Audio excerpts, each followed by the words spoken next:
Sí, la idea desde el inicio, o sea, yo tenía la idea de escribir esta novela sobre un personaje que regresa a la Ciudad de México después de vivir 8 años en España, precisamente.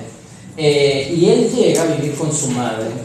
Pero yo quería al mismo tiempo, o sea, en un punto de la novela quería cambiar el registro para escuchar los pensamientos de la madre también, cambiar la perspectiva.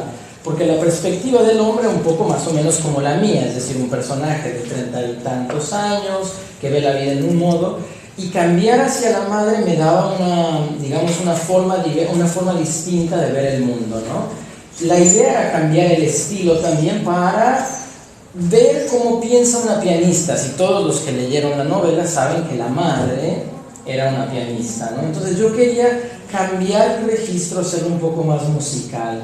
¿Cómo es que piensa una pianista?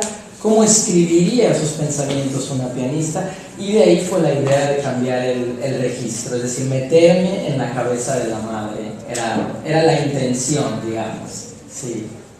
Sí, o sea, yo lo que quería hacer era que el lenguaje fuera más o menos coloquial, es decir, no quería hacer un lenguaje demasiado literario, quería que fuera un lenguaje bastante vulgar en ese sentido, no con palabrotas, pero vulgar en el sentido del habla cotidiana. Es decir, para mí era importante que se pudiera leer de manera más o menos sencilla el libro. Para un lector quizás un nativo es un poco más sencillo, pero siempre fue la idea hacer un poco el libro que estuviera en el lenguaje coloquial.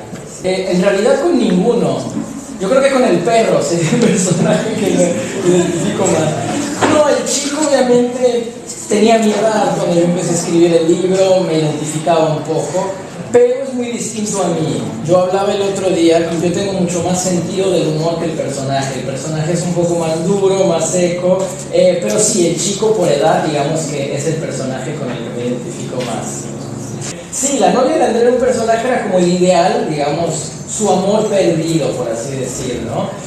Yo me la imaginaba como una muchacha con el pelo rojo, es decir, pelirroja, con los ojos azules y una personalidad muy bondadosa que desafortunadamente, por cómo fue la vida de ellos, se deprimió un poco, ¿no? Y era un poco triste también en ese sentido, pero era, digamos, el ideal de André, la novia. Hélène, que también Hélène es un nombre que viene de la mitología griega y todo, por eso puse el nombre de Helena, ¿no? Sería Elena en italiano. Más para examinar las situaciones humanas. Lo que pasa es que cuando examinas las situaciones humanas muchas veces terminas haciendo una crítica social, pero digamos que es un producto colateral de tener una necesidad de explorar las cosas humanas. Es decir, cuando yo quería escribir la novela, cuando empecé a pensar en la novela, siempre pensé en describir un paisaje emocional de una época. Ustedes son muy jóvenes, quizás no lo recuerden tanto, pero 2008, que es donde la novela empieza, hubo una crisis enorme, y para la gente de mi generación, yo tengo 39 años ahora, fue terrible porque apenas salíamos de la universidad y empezó esta crisis horrible. Entonces fue muy difícil empezar nuestra vida de adultos a causa de esta crisis. Entonces yo quería explorar un poco el paisaje emocional, mental de esa situación. Lo que pasa es que al final, cuando haces eso, terminas haciendo una crítica social, porque evidentemente las cosas que le pasan al personaje le pasan por el movimiento social que hubo, ¿no? Si viviéramos en una sociedad un poco más, quizás más igualitaria, un poco más justa, el personaje no habría tenido las cosas que tuvo, ¿no? Entonces, pero era un producto colateral. El inicio de explorar un poco los pensamientos y el paisaje emocional de esa época, que por fortuna terminó ya. Sí, lo interesante es que te das cuenta que eres una persona histórica, un poco como con COVID, seguramente a ustedes pasó, que es un evento tan fuerte históricamente que quizás las cosas que has leído en los libros de historia, te das cuenta que tu vida forma parte, no solo de tu vida, sino forma parte de todo un curso histórico, ¿no? Y esa fue, yo creo que el despertar, si quieren, de darme cuenta que yo era un sujeto histórico y quería explorar esa parte en la novela también.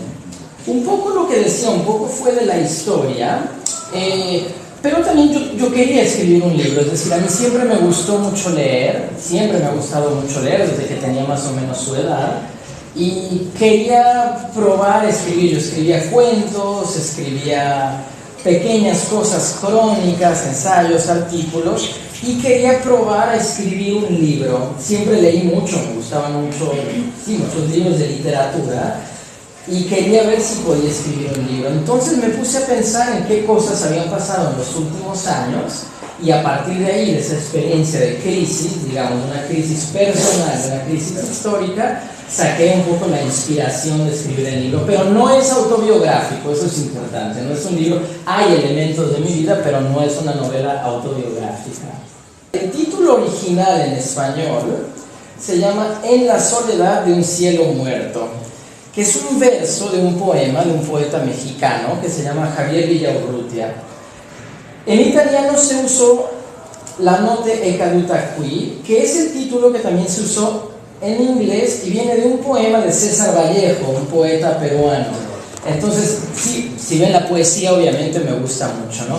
El título original, En la soledad de un cielo muerto, me gustó porque yo quería explorar la idea de cómo sería un mundo sin Dios. Es decir, que es una idea de Nietzsche y de muchos filósofos, pero ¿cómo sería el mundo si tomamos la hipótesis de que Dios no existe?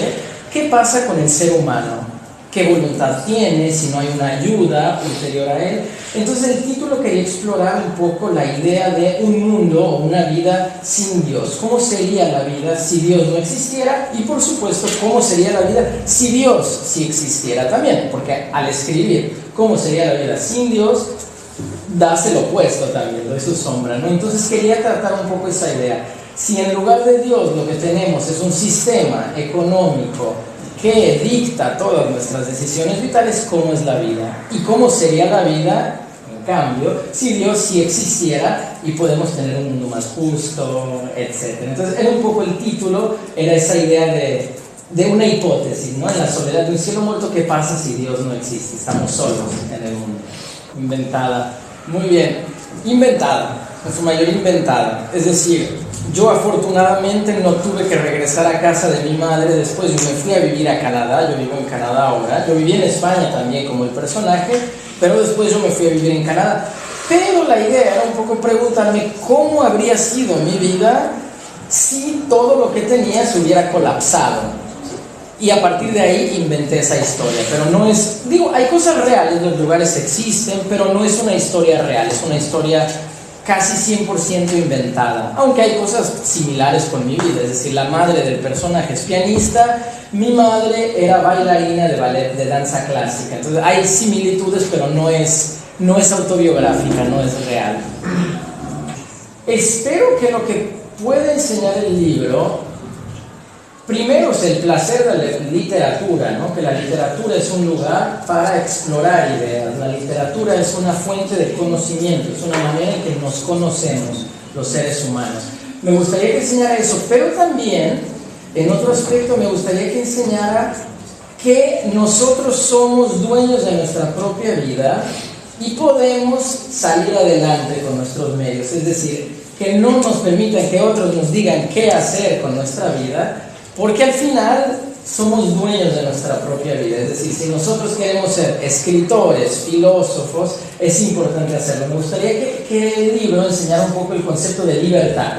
La libertad, que somos libres de elegir nuestro destino, que el destino no lo eligen otros, sino nosotros mismos. Ese sería un ideal que podría enseñar a la gente joven, sobre todo. Y que no dejemos que los sistemas ocupen todo nuestro cerebro, es decir, la libertad sería lo más importante. El libro lo escribí en total en unos 4 años me tomó escribir este libro, pero no de escritura todo el tiempo. Es decir, yo tenía otros trabajos. Al ser mi primera novela, yo todavía no tenía un sistema de apoyo.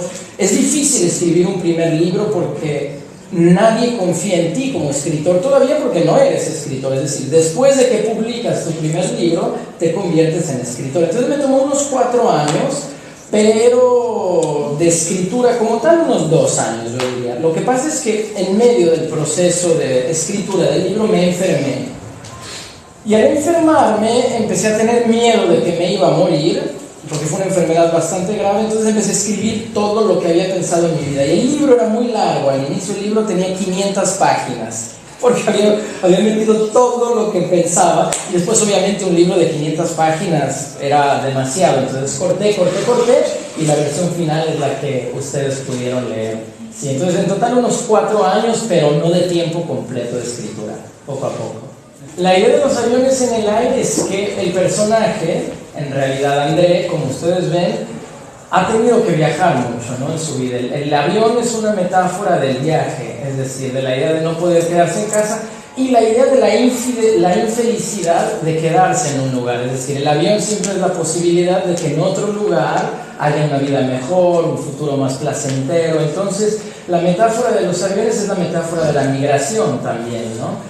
Que al ver el avión, si recuerdan un pasaje al inicio del libro, André llega en un avión, pero está en la casa de su madre y ve un avión por la ventana y ya tiene ganas de salir otra vez. Entonces, para mí el avión es la promesa de un lugar mejor. Hay una historia judía muy interesante donde le preguntaban a un tipo, ¿dónde es su casa? Él venía de Galicia y se había ido, o sea, cerca de Polonia, y se había ido a Los Ángeles. Y le preguntan, ¿dónde es su casa? ¿En Los Ángeles o en Galicia? Y él dice, en el avión. Y es un poco la idea de la vida en el avión, es el lugar de las posibilidades. La inspiración realmente fue la literatura, los libros que yo había leído, es decir, como les comentaba antes, yo siempre he leído mucho, siempre me ha gustado leer, y creo que los escritores nacen a partir de la literatura, obviamente a partir de la vida también, pero nacen de los libros que han leído, que en cierto modo quieren replicar, ¿no? Entonces yo leí muchos libros quizás difíciles y tal, existencialismo me interesaba mucho Camus, me interesaba Sartre, y la descripción salió un poco de los libros que había leído. A raíz de leer esos libros me dieron una técnica y me dieron una manera de querer abordar la literatura. Un poco, no diría que es una imitación, pero es una forma de aprender también el tipo de literatura que quieres escribir. Es decir, si te gusta, yo qué sé, Elena Ferrante, quizás empiezas tus primeros libros a emular Elena Ferrante o así funciona, ¿no? Entonces, a partir de los libros que había leído, o sea, yo fui un lector fuerte antes de ser escritor, mucho antes de ser escritor. Yo empecé a escribir seriamente a los 27 años, más o menos, que es tarde para unos, pero ya había leído muchísimo, es decir, cuando empecé a escribir había leído los grandes clásicos, etcétera, por curiosidad, porque me gusta. El libro tuvo bastante éxito en España, afortunadamente, más que en México, curiosamente. Creo que por la idea de la crisis que en España se vivió de manera más personal y todo, también porque se publicó primero en España, pero en España es donde tuvo más éxito. Luego se publicó en Estados Unidos también en español y luego en inglés, pero yo diría que en España fue donde tuvo más éxito. Tuvo mucha repercusión mediática, que a mí me impresionó un poco porque, como yo les decía, yo lo escribí un poco por placer, digamos, no lo escribía con la idea de que fuera un gran éxito, ni mucho menos, pero fue bien el libro, caminó bien. Entonces yo te diría que en España, que fue bonito también porque yo me había ido de España, yo viví en España, me fui cuando la crisis, me fui a vivir a Canadá, entonces fue lindo regresar a España en ese sentido, regresar con un libro a España. Entonces te diría que España. Creo que este libro puede enseñar el paso entre la juventud temprana, es decir, más o menos su edad, 16, 17, 18 años, y la vida adulta. Entonces creo que es un buen libro un poco para ver como una advertencia de cómo puede ser la vida adulta, los problemas que empiezas a tener en la vida adulta que quizás no te habías planteado antes. Porque la etapa, yo recuerdo, la etapa de la adolescencia es la etapa de las posibilidades. Y poco a poco la vida se va acortando y las posibilidades disminuyen, es normal. Elegimos cosas, cambia nuestra vida. Es decir, si yo elijo ser abogado, es difícil ser, yo qué sé, profesor. Si yo elijo ser profesor, es difícil ser taxista. Entonces, la vida se va acortando y creo que este libro te puede enseñar un poco el paisaje mental de ese paso, es decir, la dificultad de pasar de la adolescencia a la edad adulta, que siempre es un poco traumático, porque en la adolescencia tenemos a nuestros padres, nuestra casa, y después estamos solos y tenemos que decidir nuestras propias cosas, ¿no? Y ese es un paso que todos tenemos que dar, es un paso inevitable en la vida, pero un poco traumático en el sentido que es difícil de pronto estar solo en el mundo y ver que nuestras decisiones, tenemos la libertad que les decía antes, pero tienen consecuencias también. Entonces eso es importante de aprender y creo que el libro enseña un poco eso. Y también enseña, o espero que enseñe, la gran dificultad de ser madre también, ¿no? Sobre todo ser padre, pero ser madre, la gran dificultad que tiene, la gran preocupación que tienen nuestros padres por nosotros, que es importante tenerlos en mente, es decir, no estamos solos, tenemos a nuestros padres también. Creo que eso te puede explicar el libro. Y espero el valor del arte también, ¿no? No dejar de lado el valor que tiene el arte para explorar, para conocer, y el placer que genera el arte también. Sí, gracias. La ciudad de los muertos es Madrid y se llama la ciudad de los muertos porque es un poco donde su pasado se murió. Es decir, como ustedes leyeron la novela, puedo decir, spoiler alert, al final su novia se murió también, lo saben ustedes, pero es donde el pasado se murió, es decir, es el primer pasado y también es la muerte de su juventud, es decir, no es solo la muerte de su novia, la muerte de su memoria, pero la muerte de la juventud también. Ese fue el lugar donde quedó atrás la juventud y entró en la etapa adulta. Que el pobre le fue mal, es decir, México tiene una relación rara con la muerte, porque tenemos miedo, pero también es muy festiva la muerte, es un poco como la fiesta de un santo, quizás en Leche, es una cosa muy, muy impresionante de ver. Y cuando tú celebras el Día de Muertos, que es interesante, lo que tú haces, entonces un altar en Día de Muertos, vas al cementerio y en lugar de hacer una fiesta triste y tal, tú dejas a la persona que murió, por ejemplo, un abuelo, las cosas que le gustaban. Entonces, si a tu abuelo, como el mío, le gustaba el tequila, por ejemplo, le dejas una botella de tequila.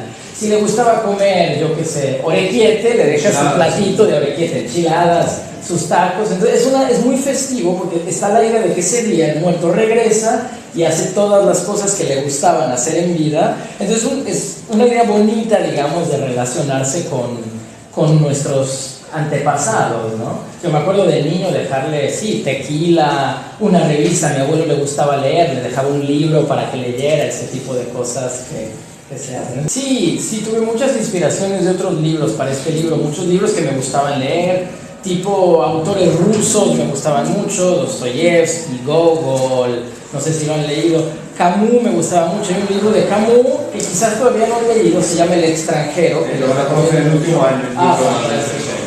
Fantástico, lo van a leer. El extranjero y fue una gran inspiración, digamos, filosófica más que el personaje, pero El extranjero de Camus me gustó mucho a nivel del lenguaje, de cómo lo estructuraba, que ya tendrán tiempo para leer El extranjero de Camus.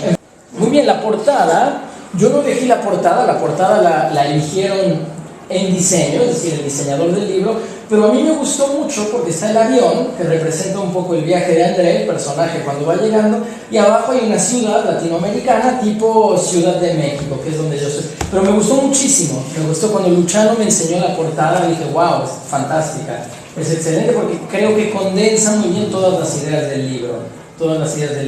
La idea del viaje, la idea de la ciudad, si ustedes ven, es un libro sobre una ciudad, es muy urbano, ¿no? El libro sobre Ciudad de México, que es un monstruo en sí mismo. Entonces, me gustó mucho la portada. Yo digo que representa la ciudad, es decir, el retorno a la ciudad y la idea del viaje, la idea de la migración.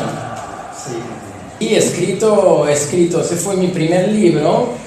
He escrito otra novela que se llama La Gran Demencia, que tiene lugar en la Ciudad de México, también trata sobre una familia.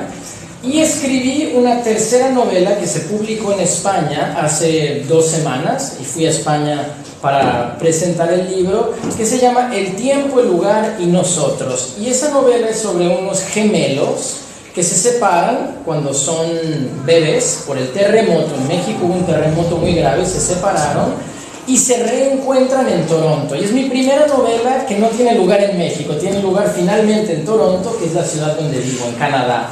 Entonces fue difícil escribir porque nunca había escrito sobre otro lugar que no era México. Entonces fue una experiencia difícil de escribir, pero me gustó el resultado. Y ese libro se publicó en España hace 2 semanas, exactamente. Yo tengo un gran problema con la idea de fracaso, es decir, y tengo un gran problema con la idea de André, del personaje, de cómo él se percibe a sí mismo, porque André se percibe como un fracasado. Pero según yo, ese es un estigma que pone la sociedad, que al final para él, es decir, el fracaso, exactamente, el fracaso no es algo negativo, es decir, que tú pruebes hacer algo y que ese algo no te salga bien, no significa que es un fracaso. O sea, hay muchas circunstancias en juego. Es decir, si tú quieres poner una empresa, que es lo que le pasa a André, una compañía, una tienda, y luego hay una crisis económica y el banco te quita la tienda, no es tu culpa realmente, ¿no? Pero creo que en la sociedad moderna tenemos un problema en que la culpa se interioriza, es decir, el sistema obró de una manera que el individuo se siente culpable por cosas de las que no tiene culpa. Entonces yo tengo una gran idea, un gran problema con la idea de fracaso. Para mí, si tú intentas hacer algo, no es un fracaso, jamás es un fracaso, es una enseñanza, es un paso de vida, pero no es un fracaso. La idea muy moderna que se usa mucho en el mundo anglosajón, en Estados Unidos, es una persona fracasada. Yo digo, ¿qué quiere decir? Una persona fracasada porque no tiene una casa y 2 coches.